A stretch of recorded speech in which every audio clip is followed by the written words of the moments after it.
안녕하세요. 바플TV의 유승관입니다. 예, 반갑습니다. 자, 이제 영농철이 시작이 된 것 같습니다. 고추는 뭐 다들 요새 가식들 하시고, 또 과수에서는 요새 이제 동계방제들 준비들을 많이들 하실 겁니다. 기계 유지해야 되고, 석회 유황합제도 해야 되고. 근데 이제 오늘은 지들이 그 사과가 발화가 될 때, 발화, 출력, 그다음에 개화, 수정, 그다음에 신초 생장. 요 과정이 딱 한 달이 걸립니다. 근데 우리가 발화가 돼서 출력 과정이 조금 부실하고 현찮으면 어떻게 되죠? 바로 냉에 그냥 다 노출이 됩니다. 이렇게 하면 수정이 안 되고 그냥 다 빠져버리고, 된다 하더라도 꼭지가 짧고 납작화가 되고 제대로 열매가 잘 크지가 않고 이렇게 된다라고 설명드릴 수가 있고요. 그래서 지들 회사에서는 얘기하는 게 목면 시비 좀 하세요. 목면 시비를 합니다. 여기 보시면 이제 나무가 저렇게 피목이 있습니다. 저 피목이 이제 바로 이제 숨구멍이라고 말씀드릴 수가 있죠. 공기 교환 역할로 주로 수행하면 수분하고 양분도 흡수를 한다라고 볼 수가 있고요. 그래서 지들은 3월 한 20일부터는 있죠. 피목에다가 액토신을 해주라고 이렇게 권장을 하고 있고요. 그래서 몇 년째 요 매뉴얼을 갖고서 농민들한테 지도하고 또 알리고 또 해본 농가들은 상당한 그런 효과가 있는 것을 우리가 확인해 볼 수가 있었습니다.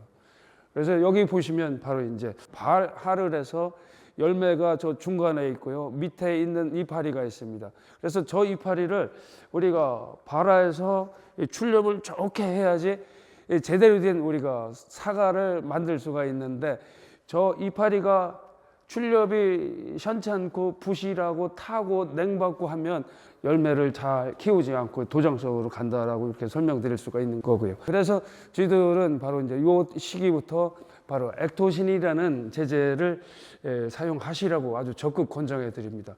그래서 액토신은 바로 개화 촉진 유전자가 일반적인 것보다도 18.5배를 더 증가를 시킨다라고 이렇게 설명드릴 수가 있는 거고요.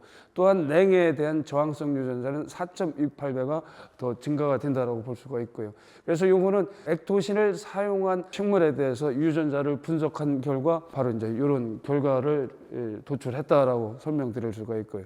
그래서 실질적으로 여기 보시면 개화 수정률 향상에 되는 프로리겐이 18.5배가 증가된 걸 보고요. 화분간 신장하고 그다음에 수정률도 좋아진다라고 이렇게 말씀드릴 수가 있겠습니다. 다음 사진 한번 또 보겠습니다. 모든 작물 다 사용할 수 있습니다만은 액토신 사용한 뭐 실증 사례를 보시면 저 사과 꽂는 분화가 된 걸 보실 수가 있어요.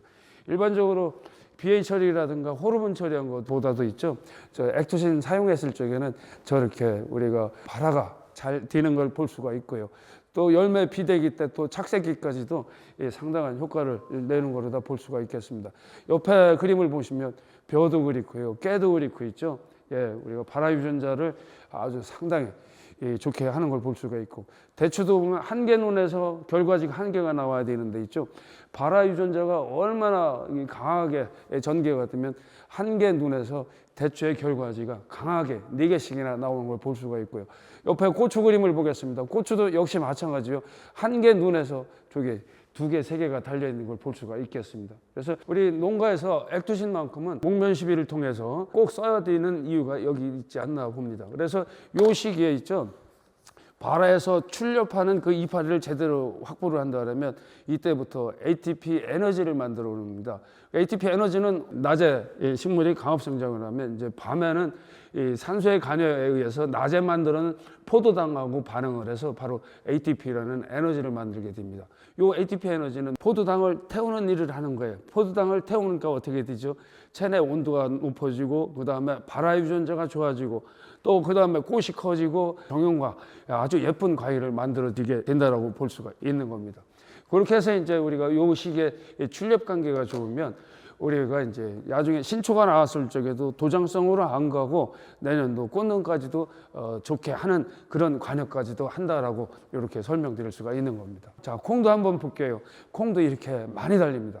옆에 토마토도 한번 보실게요. 토마토도 이렇게 많이 달리는 걸 볼 수가 있고요. 보리에가도 해봤습니다. 보리에도 했더니 보리가 아주 터질 것 같이 아주 이렇게 엉글엉글하게 아주 크게 잘 자라는 걸 볼 수가 있고요.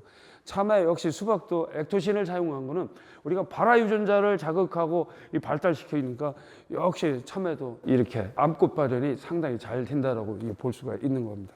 복숭아 자두도 역시 마찬가지입니다. 포도하고 가지도 저렇게 강한 개화가 이루어지는 걸 우리가 볼 수가 있고요. 그래서 한마디로 말씀드리면 지들 이쪽 지역이 사과가 발화가 되는 시기가 보통 4월 5일에서 한 8일 정도가 될 겁니다. 중심화가 개화가 되는 게 4월 한 20일 전후 이렇게 되고, 만개기는 4월 한 30일에서 5월 뭐 2일 정도 이렇게 될 겁니다. 이렇게 해서 수정이 되고, 그 다음에 이제 신초 과대지는 언제 나오죠? 과대지는 약 5월 8일에서 5월 10일 정도에 이제 발생이 된다고 볼 수가 있겠습니다. 그래서 발화가 돼서 출렵 관계가 나빠지면 있죠. 이 시기에 이 화총을 지켜주는 역할을 할 수가 없는 겁니다. 식물 체내 자체 내에서도요. 이렇게 할 적에 꼭 한 달이라는 공백 기간이 있는 겁니다. 그래서 우리가 발화를 좋게 하고 출렵을 강하게 하려면 본엽같이 나오게 하려면 목면 시비를 발화 유전자를 발달시키는 액토신을 가지고 3회 이상은 반드시 해주시라고 이렇게 부탁의 말씀을 드립니다. 그래서 지들 이쪽 보온 지역에서는 액토신 가지고 냉해를 방지하자, 예방하자, 이제 그런 농민들이 지금 상당히 지금 많이들 계시고요. 또 아울러서 요렇게 해갖고 우리가 냉해 방지하고 과일 크게 따고 아주 맛있는 과일 만들고 하는 이제 그런 농사들 하신 분들이 많다라고 이렇게 설명드릴 수가 있겠습니다. 그래서 제일 중요한 건 발화, 출렵 관계입니다. 출렵을 튼튼하게 강하게 이렇게 하고, 그 다음에 요 출렵 관계 좋으면 꽃이 좋아집니다. 꽃자루 길어지고, 그 다음에 꽃가루 많아지고, 또 꽃이 커지고, 이렇게 해서 수정 관계 또 발달되고요. 그 다음에 이제 나중에 신초생장, 자, 과대지도 아주 강하게 나오죠. 자, 이런 관계입니다. 여기까지 한 달 관계가 가장 중요하다고 설명드릴 수가 있고요. 한 달 관계를 좋게 하시려면 3월 한 20일부터 5일에서 일주일 간격으로 목면 시비 3번 이상 하시길 반드시 권장드립니다. 키포인트는 액토신입니다. 프로빌리겐 발달, 개화 유전자, 액토신을 사용하시고 돈 버는 아주 풍족한 과일 농사 하시길 빌면서 오늘의 유튜브는 이것으로 마치도록 하겠습니다. 감사합니다.